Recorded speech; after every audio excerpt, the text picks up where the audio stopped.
आप वापस लेकर आइए ज़रा ट्रेंड का स्टॉक, क्योंकि मेरी नज़र ना बार बार इसी स्टॉक पर जाती है।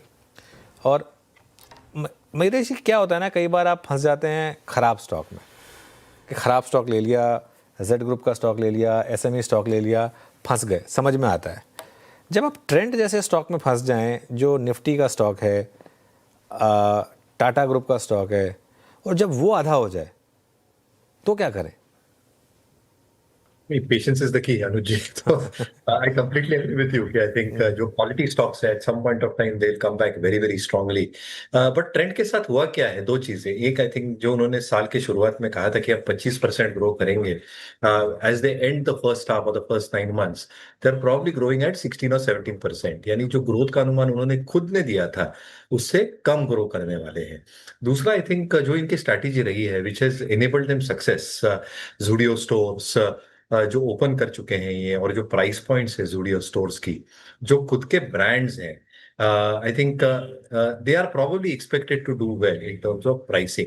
Eight the same time I think जब हम वेस्ट साइड की बात करते हैं तो जो थर्ड पार्टी ब्रांड्स हैं, जो एक मिक्स है, I think that ensures a reasonable amount of price points. However, I think जब हम प्राइस अर्निंग्स ग्रोथ को मैप करते हैं ये पूरे इक्वेशन में, तो प्राइस अर्निंग्स ग्रोथ के हिसाब से जैसे कंपनी अब तक ग्रोथ डिलीवर कर चुकी है वहां पे थोड़ा एक लैग है, और इसलिए आई थिंक जो एक पिटाई हो रही है स्टॉक की is based on that premise.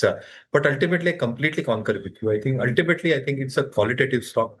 कहीं ना कहीं आई थिंक लीडरशिप और एक स्ट्रेटेजिक थिंकिंग जो रहेगी इन terms of opening up of more Zudio store, जैसे इन्होंने एक स्ट्रेटेजिक वे में और कैलिब्रेटेड वे में प्लान किया है, जो जीएसटी रैशनलाइजेशन के बाद मुझे लगता है स्ट्रक्चरली आई थिंक जो एक ट्रेंड बदल सकता है इन terms of consumption, discretionary spending जैसे बढ़ सकती है, एक बहुत बड़ा बेनिफिशियरी ट्रेंड भी रह सकता है, वो लैग इफेक्ट के साथ आ सकता है। और इसलिए मुझे लगता है आई थिंक ये गिरावट अगर हुई भी है, जिनके पास ये निराश ना हो, पेशेंस जरूर रखना पड़ेगा, क्योंकि कौन सी क्वार्टर में चेंज होगा आपको पता नहीं है। होपफुली Q4 और Q1 in the coming quarter, but जैसे डायनामिक्स चेंज होंगे कहीं ना कहीं नंबर्स में रिफ्लेक्ट होंगे, और जैसे नंबर्स में रिफ्लेक्ट होंगे वो प्राइस अर्निंग ग्रोथ में आ जाएगा, जो वैल्यूएशन को मल्टीप्लाई या रीरेट कर सकता है। तो आपको पेशेंस जरूर रखना पड़ेगा, बट एक क्वालिटेटिव से।